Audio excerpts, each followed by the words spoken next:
Helvetia Assurance et Banque. Les archives d'Afrique. Alain Foka. Bonjour à tous et bienvenue dans ce magazine consacré à l'histoire contemporaine de l'Afrique à travers ses grands hommes. Nul n'a le droit d'effacer une page de l'histoire d'un peuple, car un peuple sans histoire est un monde sans âme.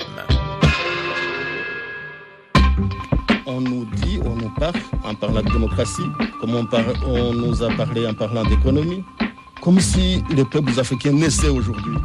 Mais les peuples africains ont toujours existé.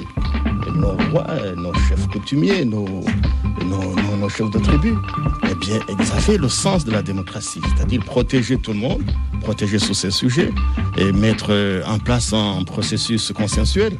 C'est ça la démocratie. S'il dénonce le diktat, la pression exercée par la France sur les nations africaines pour qu'elles fassent des efforts dans le sens de l'instauration de la démocratie, s'il refuse les leçons de François Mitterrand faites à la bolle, c'est parce qu'il estime que depuis son accession à la tête du Rwanda, depuis 17 ans, il a fait des efforts pour préserver la paix, pour mettre fin aux violences ethniques qui ont émaillé l'histoire du pays des 1000 collines, coincé entre le Congo et la Tanzanie. Pas question donc pour lui d'accélérer le processus ou de se faire imposer un rythme par Paris, même s'il entretient d'excellents rapports avec le chef de l'État français. Pourtant, en cette seconde moitié de l'année 1990, un événement inattendu va bouleverser à la fois ses plans, mais également ses convictions. Suite de notre série d'archives d'Afrique consacrée à Juvénal Habyarimana. «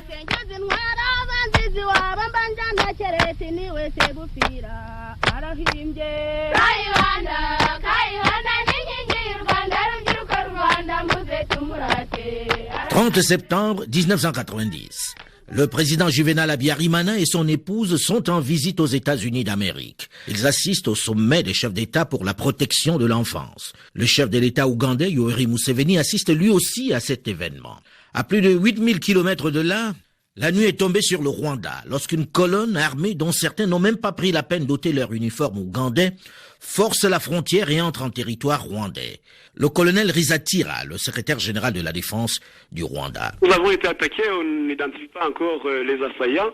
Tout ce qu'il y a, c'est qu'ils portent des uniformes qui ressemblent à ceux de l'armée ougandaise. On parle aussi de soldats venant du Burundi, du Zaïre et de Tanzanie. Mais je ne sais pas encore, parce qu'ils sont venus, ils sont maintenant aux prises avec nos forces armées. Les forces sont évaluées entre 5 et 10 000 hommes qui sont entrés dans le nord du pays. Ils se dirigent vers la capitale ? Ils sont sur l'axe du nord vers la capitale, mais ils ne sont pas encore dans les environs de la capitale. Ils se trouveraient à 150 km. Au nord de Kigali ? Au nord-est. Ils sont armés d'armes lourdes, de mortiers, de mitrailleuses, de véhicules blindés. Le président Juvénal Habyarimana est aussitôt prévenu de cette invasion. Il appelle son homologue, qui lui dit qu'il a été réveillé à son hôtel par ses services. On lui a fait comprendre que les Kinyarwanda Boys désertaient et qu'ils sont surpris par l'ampleur et la rapidité de la désertion. Dans le même temps, il conseille en douce à son ami Juvénal Habyarimana de demander l'asile aux États-Unis d'Amérique. C'est une alternative que n'envisage même pas le chef de l'État rwandais. Il organise plutôt la riposte. Il faut stopper l'avancée de ces troupes qu'ils vont rapidement identifier comme étant du FPR, le Front patriotique rwandais, mouvement de guérilla Tutsi créé en décembre 1987 en Ouganda voisin. Le couvre-feu sur l'ensemble du territoire du Rwanda. Le pays a subi ces 2 derniers jours une violente offensive des forces rebelles venues d'Ouganda. Elles ont pénétré dans le nord-est du pays et se seraient emparées de la localité de Garibo. Environ 2000 hommes, puissamment armés et dirigés par un ancien officier supérieur de l'armée ougandaise nommé Fred Rwigema, un homme qui avait été chassé de son poste l'année dernière par le président ougandais Yoweri Museveni qui l'accusait de corruption. L'armée gouvernementale a déclenché dès hier matin une contre-offensive pour stopper l'avance des assaillants. Alors, comment tout cela est arrivé, Dominique de Courcelles ? Les rebelles se seraient emparés de la ville de Gabiro, située à une centaine de kilomètres de Kigali, et de violents combats se poursuivaient toujours hier soir, peu de temps avant le couvre-feu. Toute la journée, d'importants renforts de troupes ont quitté Kigali pour le nord et dans le même temps, des centaines de réfugiés, surtout des femmes et des enfants, faisaient le chemin inverse et affluaient vers la capitale. Aucun bilan officiel n'a encore été donné sur les affrontements, mais on parle de nombreuses victimes, aussi bien du côté des troupes gouvernementales que du côté des assaillants. À 7 heures, guerre de précision non plus sur l'identité des rebelles qui ont déclenché l'offensive de lundi matin. D'après le secrétaire général de la défense rwandaise, il s'agirait d'individus combattant sous l'uniforme de l'armée ougandaise. Selon Roger Winter, le directeur du comité américain pour les réfugiés, ces rebelles seraient des réfugiés rwandais en Ouganda, essentiellement des Tutsis.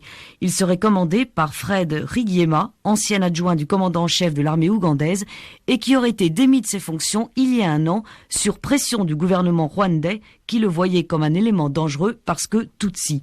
Cette tentative armée est un geste suicidaire, a déclaré Roger Winter, un geste sans doute provoqué par le refus de ces réfugiés Tutsis de se faire intégrer définitivement en Ouganda. Cette attaque éclair va déstabiliser pendant un moment la défense rwandaise qui a du mal à réaliser ce qui se passe.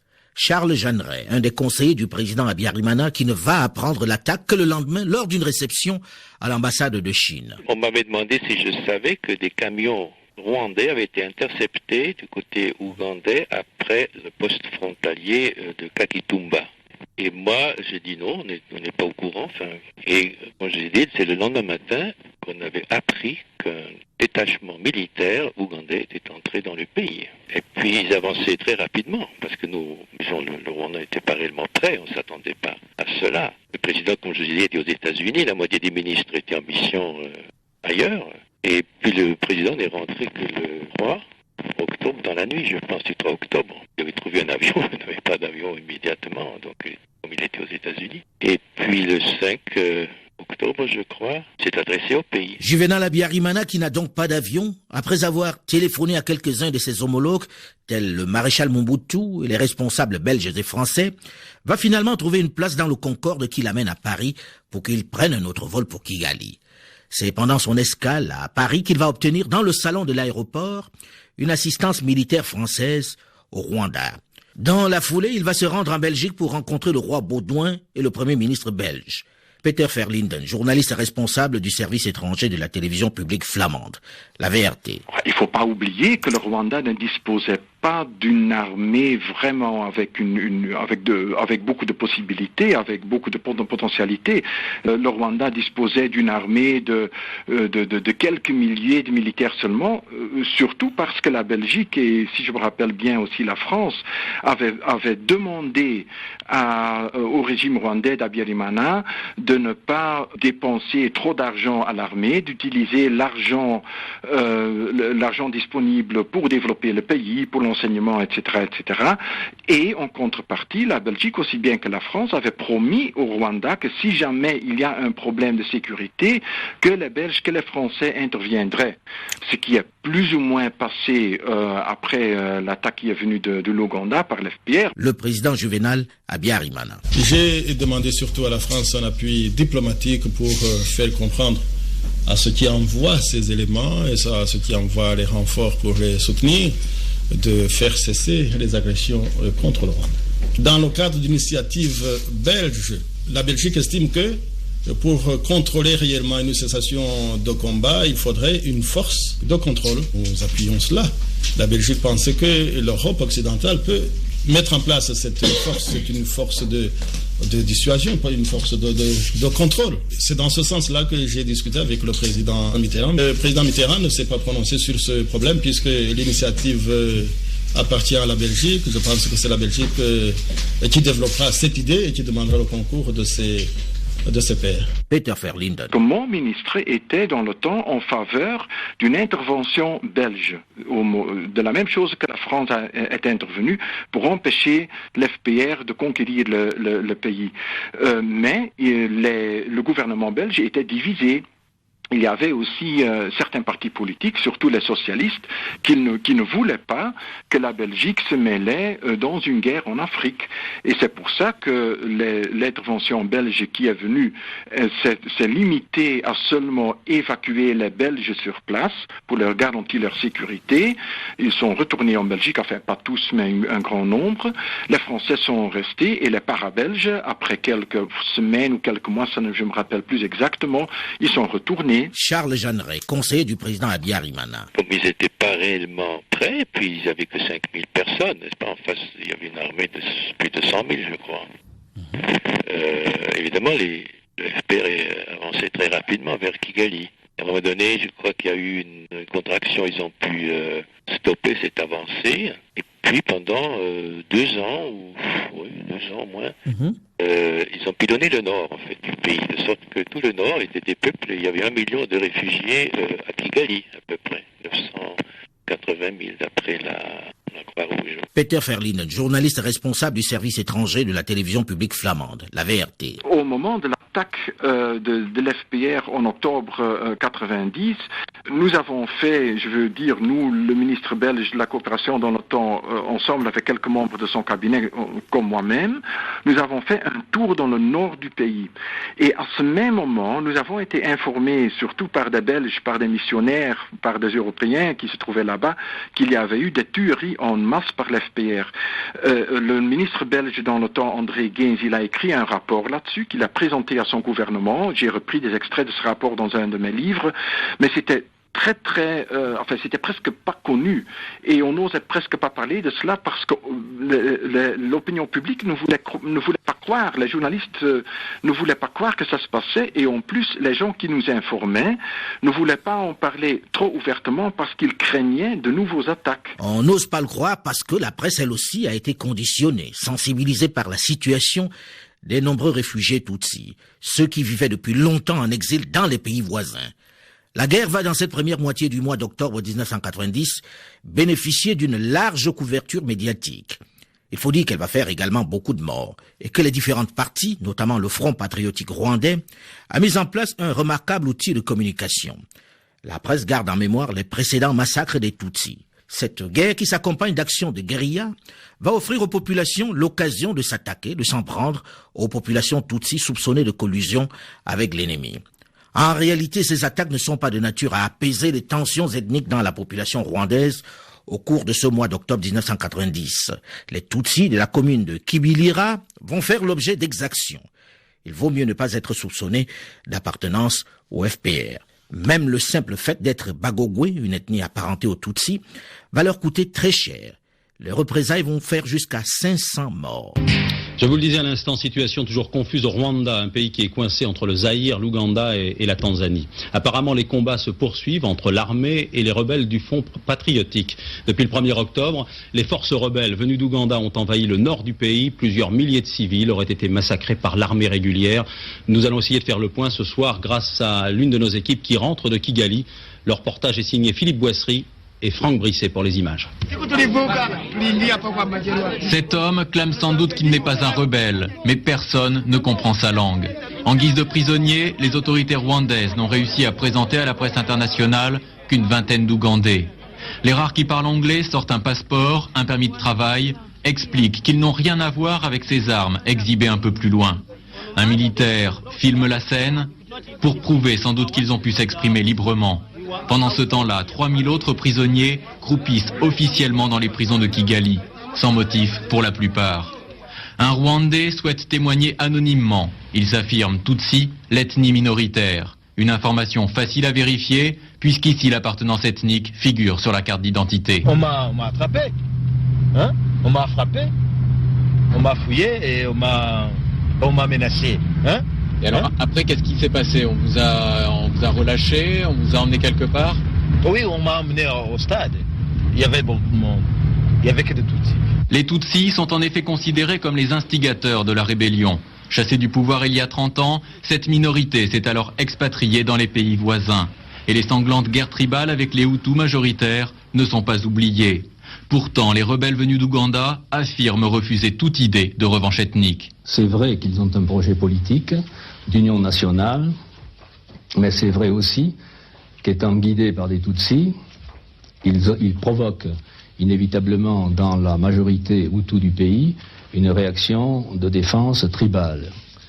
De ce fait, il y a de très gros risques, effectivement, que cette réaction, qui d'ailleurs s'est produite déjà dans le passé, entraîne une panique aveugle et qu'on assiste à des débordements. Cette crainte d'une nouvelle guerre tribale, beaucoup ici la partagent. Mais dans l'immédiat, la préoccupation principale est de trouver à manger. Ce sont des stocks qu'on est en train de vider. De vider? Oui. On a 10 tonnes seulement. On les a distribués à la population. Demain, on n'aura rien. Les assaillants tenant la principale route d'importation, la pénurie menace de s'éterniser. De quoi rappeler que le pays connaît depuis longtemps une autre guerre, celle contre la faim. Officiellement, 500 personnes en sont mortes depuis le début de l'année. Sans parler du sida, qui toucherait déjà près de 15% de la population. La devise du pays, unité, paix, développement, évoque donc aujourd'hui plus que jamais un rêve impossible à réaliser. C'est vrai que dans un premier temps, la presse va surtout montrer la réaction des autorités de Kigali, notamment les arrestations de Tutsis soupçonnés à raison ou à tort de complicité. Charles Jeanneret, conseiller du président Habyarimana. Vous allez vérifier le New York Times du 2 octobre, c'est l'apologie de la guerre. 2 millions, Moussé disait 2 millions de Tutsis qui se massent aux frontières, qui veulent revenir chez eux. La stratégie de la guerre éclair souhaitée par le FPR n'a finalement pas marché. Mais il occupe une bonne partie nord-est du Rwanda. Et dans la bataille, il a perdu quelques officiers importants de son commandement. Le général Fred Riguema, qui menait cette armée, est mort dans des circonstances non élucidées. La seconde étape de cette bataille va être la guérilla.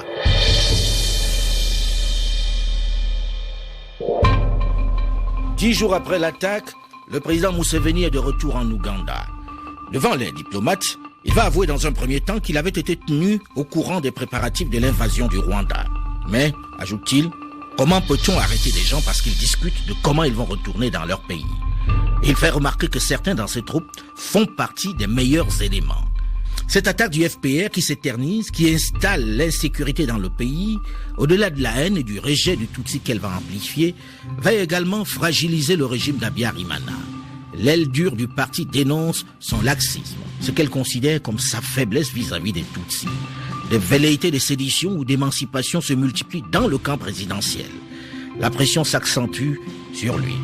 Les Hutus radicaux veulent une réaction plus forte, plus énergique. André Gishawa, universitaire et témoin expert du tribunal pénal international pour le Rwanda, le TPIR. La bascule, à mon avis, a eu lieu au cours de l'année 90.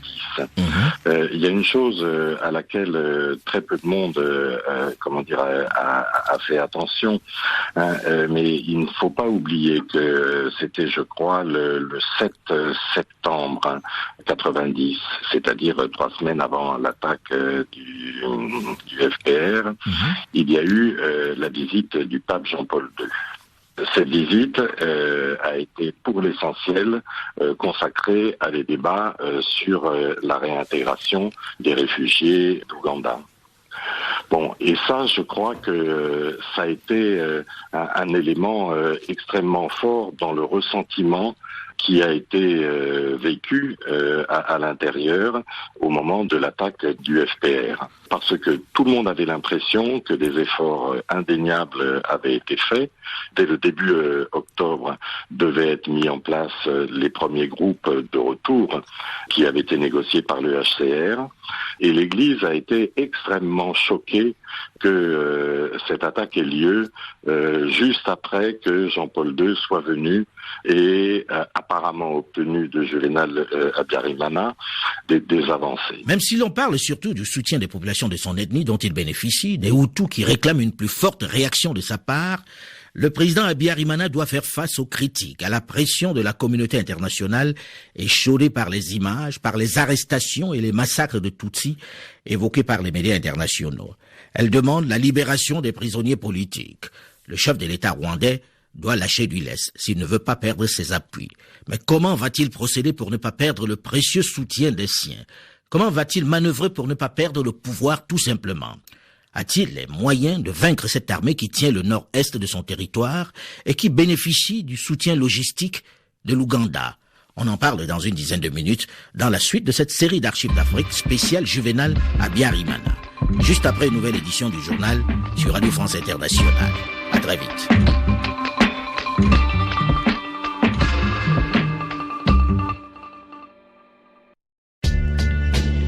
Religion. Les archives d'Afrique à la Foca. Bonjour et bienvenue si vous nous rejoignez seulement maintenant dans la seconde partie de ce magazine consacré à l'histoire contemporaine de l'Afrique à travers ses grands hommes. Nul n'a le droit d'effacer une page de l'histoire d'un peuple, car un peuple sans histoire est un monde sans âme. Depuis 86-87, j'ai rencontré toutes les forces vives du pays, j'ai rencontré les agents de l'État de toutes les catégories, j'ai rencontré les opérateurs économiques, j'ai rencontré les banquiers, j'ai rencontré les administratifs, les bourgmestres. Après cette concertation, et spécialement depuis le 5 juillet 90, j'ai estimé nécessaire de donner les orientations pour un aggiornamento politique, pour une auto-évaluation, une remise à jour politique. Cet aggiornamento politique, cette remise à jour, n'a visiblement pas pris, puisque seulement quelques mois après, la contestation politique gronde à nouveau. Il faut dire que l'attaque et l'occupation par les rebelles du FPR, le Front patriotique rwandais, du nord-est de son territoire, a fragilisé son régime. Il a mis fin au processus de démocratisation qu'il avait entrepris.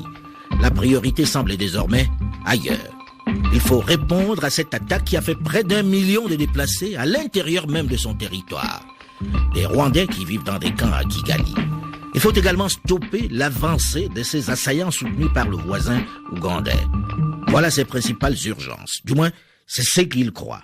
Mais comment, dans le même temps, empêcher la revanche, retenir la colère des populations Hutus, qui estiment pour certains que les Tutsis sont responsables de ce chaos? Autre équation à résoudre. Suite de notre série d'archives d'Afrique consacrée au président Juvenal Habyarimana du Rwanda.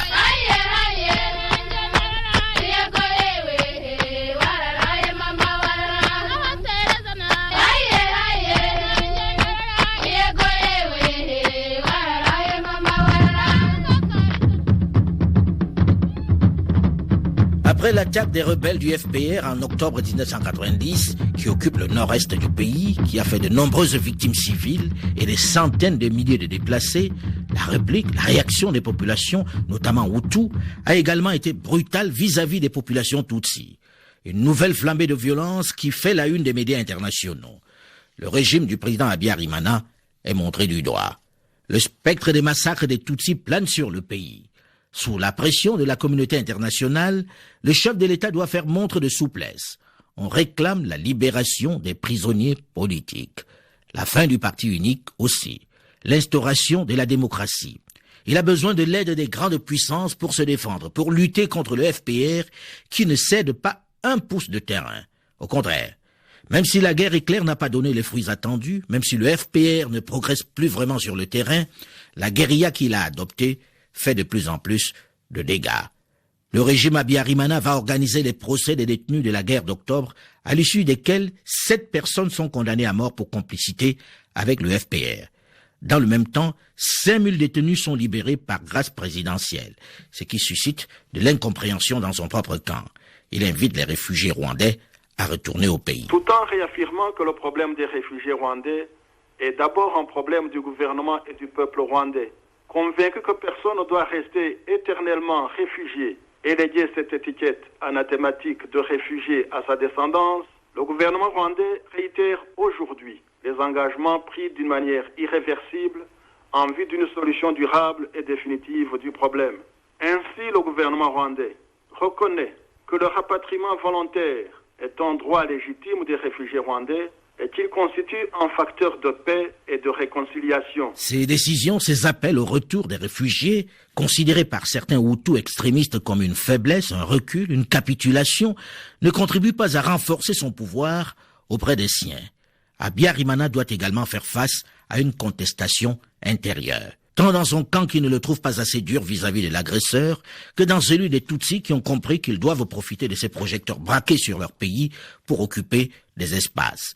Mais il doit dans le même temps faire face à une partie de la classe politique nationale qui estime que le moment est venu de réaliser l'ouverture entamée avant cette attaque. Dernièrement, j'ai mis en place une commission de synthèse, il y a à peu près 2 ou 3 semaines ou 1 mois, pour élaborer une charte nationale. Cette commission de synthèse est à l'œuvre, il s'est réuni déjà une fois, il aurait fait davantage si nous n'avions pas connu les incidents que nous avons connus dans notre pays, mais en tout cas, je l'ai encouragé dernièrement à poursuivre. Voilà donc comment nous concevons cette ouverture politique sur le plan intérieur. Et depuis déjà quelques jours, j'ai dit que je suis prêt à ouvrir davantage cette commission de synthèse, même aux Rwandais qui sont à l'extérieur. Malgré cette bonne volonté affichée, ces promesses d'ouverture, la pression sur le président Habyarimana ne fait que croître.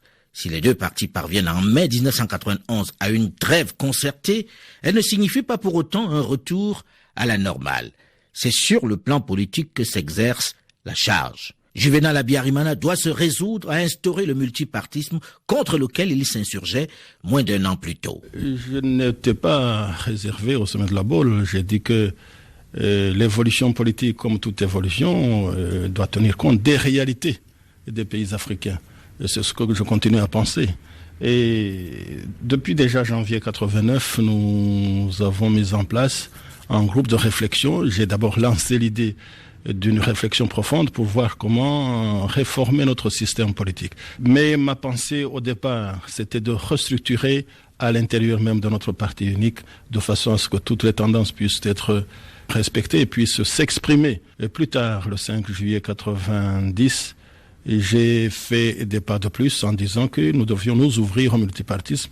Et j'ai mis en place, dès septembre 90, une commission nationale de synthèse pour nous fixer les paramètres et faire une consultation nationale pour voir comment les Rwandais veulent cette démocratie. Il en est résulté un travail qui vient d'être déposé devant l'Assemblée nationale pour pouvoir amender la Constitution et pour voter une loi régissant les partis, de façon que d'ici un mois, j'ai demandé que d'ici un mois, fin mai, début juin, ceux qui veulent fonder leur parti politique puissent les fonder. Voilà la genèse de cette ouverture que nous avons conçue nous-mêmes et à laquelle ont contribué tous les Rwandais qui le désiraient. Une ouverture démocratique qui, évidemment, traduit la difficulté, l'opposition à laquelle ils doivent faire face. La nouvelle constitution instaurant le multipartisme est votée le 10 juin 1991. Et la loi sur les partis politiques, le 18 juin de la même année. Le MNRD, l'ancien parti unique, celui de Juvénal Habyarimana, va donner une nouvelle signification à son cible. Mouvement républicain national pour la démocratie et le développement. Après la promulgation de la loi sur les partis politiques, 3 autres mouvements vont naître dans le paysage politique rwandais. Le MDR, le mouvement démocratique républicain. Le PSD, le parti social-démocrate. Et le parti libéral. Tous, dans un premier temps, se disent contre le FPR, même s'ils rejettent la responsabilité sur le président de la République pour ne pas avoir su gérer le problème qui a causé la guerre. L'opposition intérieure s'organise. Elle attaque frontalement le chef de l'État, lui reproche la gestion du pays contrôlé par quelques dignitaires tout-puissants. Juvénal Habyarimana. La Constitution révisée prévoit à son article 101, consacré aux dispositions transitoires, la possibilité pour les députés au Conseil national de développement et le président de la République de continuer d'exercer leurs fonctions jusqu'aux prochaines élections. J'estime que des élections présidentielles et législatives ne devraient pas trop tarder puisqu'il s'agit de légitimer de nouvelles structures dans les meilleurs délais possibles et cela pour des raisons évidentes et dans l'intérêt bien compris de notre pays. Dès l'instauration du multipartisme, l'opposition veut occuper le devant de la scène. Il s'agit pour elle de faire partir Juvénal Habyarimana, comme c'était d'ailleurs le cas dans la plupart des pays francophones du sud du Sahara dans ces années-là. Elle conteste aussi le premier ministre Sylvestre Sanzimana, que nomme le président de la République. Pas question que le chef de gouvernement soit du MRND, le parti du président. L'opposition qui partage désormais le pouvoir va organiser une gigantesque manifestation les 8 et 15 janvier 1992. Elle réclame une conférence nationale, Rukokoma comme on dit. Elle exprime fort son refus de l'organisation rapide d'élections. La mobilisation est remarquable. Juvénal Habyarimana l'apprécie à sa juste valeur. Il ne peut ignorer ce signal. Je ne puis quant à moi qu'éprouver une grande fierté que partagent, j'en suis sûr, tous les hommes de bonne volonté, à voir avec quelle maturité le peuple rwandais a accepté ce multipartisme, même si certaines de ces manifestations nouvelles, importées, n'ont pu que l'intriguer, voire l'effrayer. Une satisfaction réelle aussi à voir avec quel sens de responsabilité Les diverses formations politiques s'étant créées ces derniers mois s'efforcent, malgré la méfiance inévitable, malgré certaines pressions et certaines passions parfois, s'efforcent de respecter les nouvelles règles du jeu démocratique. Le Premier ministre Sylvestre Nsanzimana est débarqué. On va aboutir le 14 mars 1992 à un accord pour la formation d'un gouvernement de cohabitation. Le chef de l'État demande à l'opposition une liste de 6 personnes pour choisir un Premier ministre. Le parti MDR impose son vice-président Dismas Nsengia Rémier. Désormais dans le gouvernement, le MNRD, le parti du président, compte 9 ministres, contre 4 pour le MDR, 3 pour le PL, 3 pour le PSD et 1 pour le PDC. L'opposition est donc majoritaire au gouvernement. Les ministres du parti du chef de l'État vont rapidement être marginalisés. Les délégués du MDR, le parti du Premier ministre, et de Faustin Touangira Mungu, vont même se rendre à Bruxelles en mai 1992 pour rencontrer le FPR, le Front patriotique rwandais, avec qui ils vont passer un accord et former le Front démocratique du changement, le FDC. Ils signent donc avec la rébellion des accords de coopération et d'échange de renseignements. Des accords de paix sont signés le 8 juin 1992, sans que les ministres du MRND soient mis au courant. Cette période correspond aussi à la création de nombreuses milices dont vont se doter la plupart, sinon tous les partis politiques. Enor Rougiria, ancien ministre à la présidence, puis directeur de cabinet de Juvenal Abiyarimana. Au moment de l'attaque du FPR, le président maîtrisait tout l'appareil, évidemment, et on était dans un système monopolitique. Et puis, quand on a commencé le pluralisme politique, le pouvoir s'est décentralisé et les gens, comment dirais-je, c'était un courant, on trouvait des moyens de faire des choses presque dans l'impunité totale, parce que certains même se cachaient derrière les partis politiques. Si vous disiez qu'ils ont fait quelque chose, c'est parce que je suis dans tel parti ou pas. Donc, après le multipartisme, en 1991, le président Abiyarimana ne contrôlait pas ou n'avait pas le pouvoir qu'on lui attribue. Donc, dire qu'il maîtrisait tous les appareils, ce n'est pas juste. Juin 1992. Le FPR lance une nouvelle attaque, une énième sur la population frontalière du Rwanda. Un nouveau raid qui va faire des milliers de victimes. Il va vider ces régions de ses populations. On estime les déplacés à environ 350 000. Nous avons des milliers de morts civiles. Tous ceux qui se disent parler au nom des droits de l'homme, nous n'avons jamais entendu leur petite voix parler de ces milliers de morts à la frontière avec l'Ouganda. Nous demandons qu'on parle de ces morts et qu'on arrête la guerre. Les gens, certains pays, certaines puissances ont des moyens d'arrêter la guerre et nous leur demandons vraiment qu'ils aident le Rwanda à sortir de ce conflit. Enor Rougiria, ancien ministre à la présidence et ancien directeur de cabinet de Juvenal Abiyarimana. Écoutez, le président Museveni est un manipulateur. Pour commencer, le président, je crois qu'il savait qu'il y avait un problème du côté de l'Ouganda. Il a invité le président Museveni au Rwanda et le président Museveni a dit publiquement dans la préfecture de Butare que les gens qui pensaient que le Rwanda serait attaqué à partir de l'Ouganda, ce sont des gens qui ne comprennent rien dans la politique. Mais quand ils ont attaqué en octobre 90, il est passé à Bruxelles, il a dit qu'il connaît ses boys, ses enfants, et que ça ne va pas tarder. Il a plus du pouvoir, mais le président s'est laissé berner par ses assurances du président Museveni pour ensuite essayer, quand ils ont attaqué, de le contacter pour savoir s'il peut aider à trouver une solution pacifique.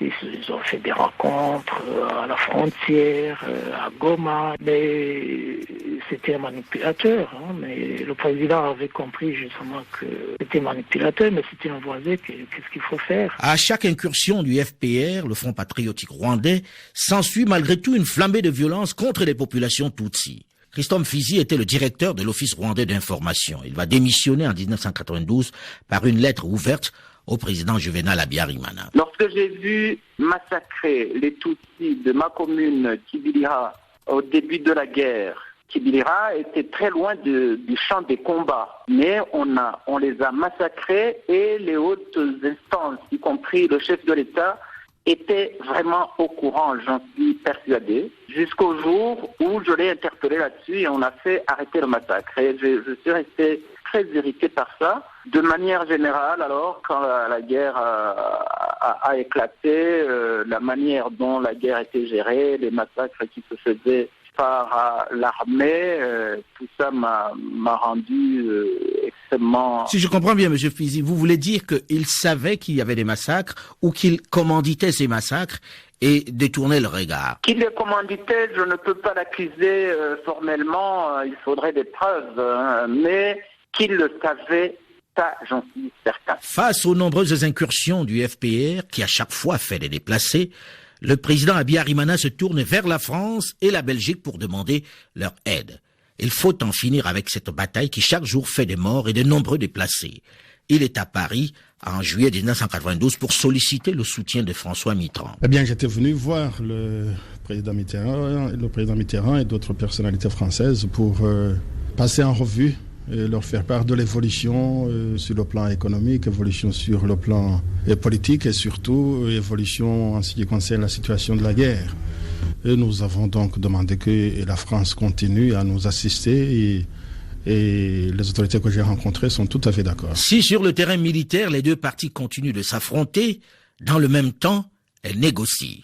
Certains pays de la sous-région et les grandes puissances les ont poussés à s'asseoir à la même table pour trouver une solution de sortie de crise.